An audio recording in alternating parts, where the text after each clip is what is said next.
Peace, peace, peace, peace. This is Mallah-Divine, Mallah, the author of the head of hand, duality of self.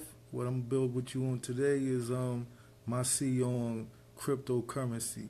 These are some of the coins that I'm watching as well as I'm invested in. Except for Litecoin. I took my money out of Litecoin and for my own reasons. Peace. Now, over last week, people seen that I think Bitcoin fell to like 10,000 and a lot of other coins fell as well. Everybody was rushing saying, oh, the bubble burst, the bubble burst. But people can't tell you why did the bubble burst or what is a bubble. See, when you're looking at this cryptocurrency, it's a new phenomenon, meaning that it doesn't respond like stocks. It doesn't respond like real estate because it's not stocks. It's not real estate. So when you hear people saying, yo, I'm not investing in that because it's a bubble, when you ask them, well, what makes it a bubble, they don't know. They just hear somebody else saying that it's a bubble without actually doing any investigation of what cryptocurrency is. Some people say then, well, what is backed by? Well, what's the money in your pocket backed by? What's the money on your debit card backed by? Because when you use debit cards, you're using digital currency anyway. So cryptocurrency is peer-to-peer. So when you look at the technology behind each one of them coins, half of them coins is not probably going to be here in a few months. But some of them coins, they provide a service. They provide something.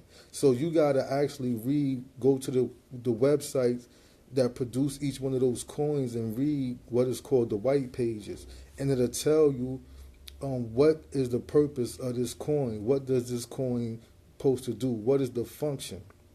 So the problem we have is we listen to people that's reactionary.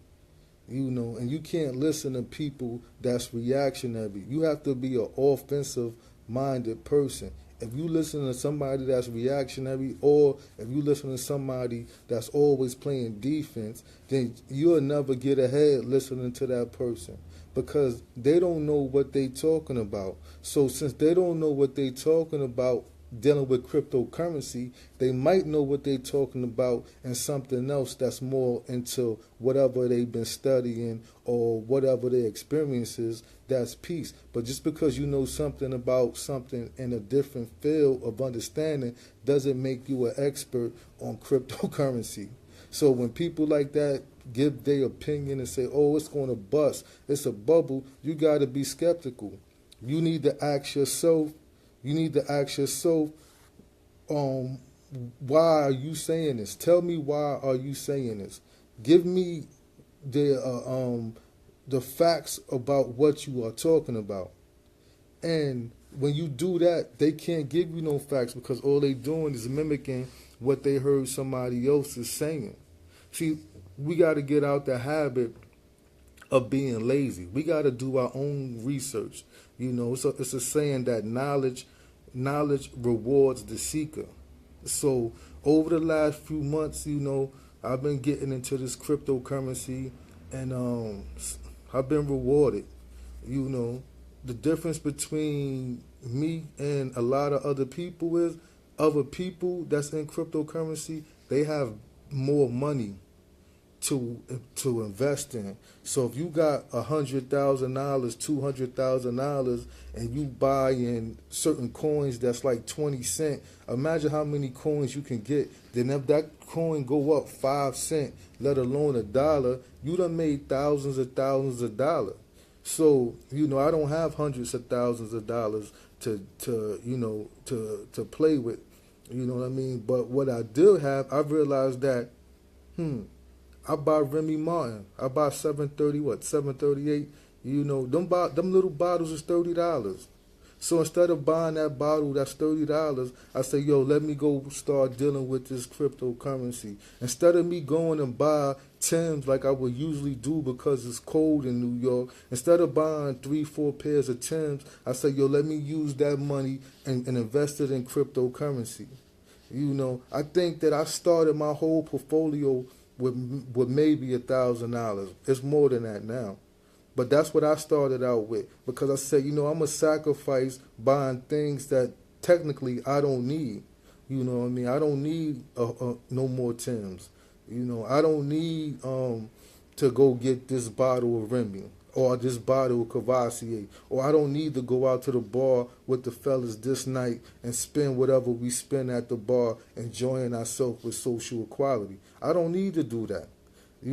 So I said, let me take a chance. Let me learn through experience. Let me learn through experience while I'm still researching. Because one thing about it, if you get into the cryptocurrency market right now, this second, we still all on the same level. We still all on the same level of knowledge. So if you hear people talking about, well, I got this system that I'm selling, you should be skeptical because again, well, what metrics are you using? How can you be selling a system when the market itself is a new market? So you gotta watch out for the hustlers too.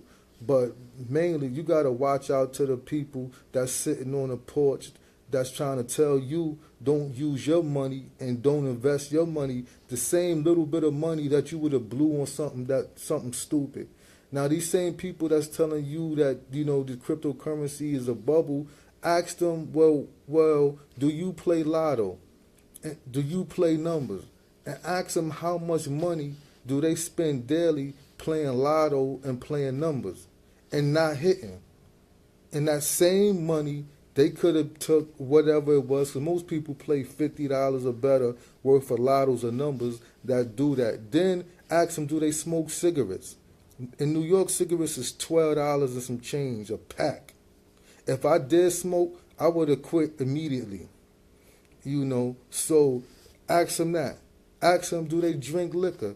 Then ask them what type of liquor they drink. Then ask them to add all that up weekly and how much do they spend on that and what is the return on that. There is no return. So when we as a people, we have to be more proactive in what we do. We have to be more proactive and even going out there and getting information for ourselves, and sharing with each other. Because when we share with each other, the more people that know something, that's the more eyes that we got and the more information that we can bring back. It's just like going to an old school barbecue. They tell you don't come empty-handed. And that's the same thing that how, I see this cryptocurrency space. So I share the information.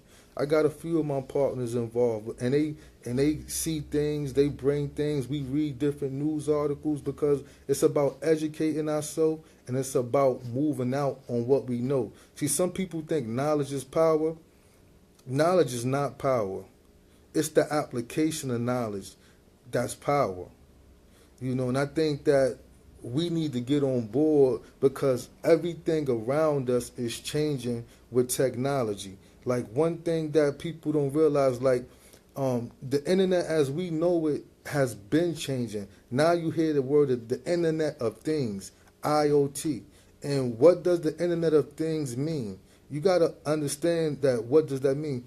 Every smart device that's connected to the web is part of the Internet of Things. Before the internet was just computers everywhere that was interconnected. That was the internet. That's the old internet. The new internet is the Internet of Things. So as the internet itself is transforming, cryptocurrency coming into this space, but you gotta realize too that this cryptocurrency, the technology that underlies a lot of it, is going to get absorbed into the Internet of Things. So you can be ahead of the curve or you can be behind the curve. The choice is yours. All I'm saying is don't listen to all these people that's trying to tell you everything is a bubble. Because you know who benefited on Friday? Everybody that bought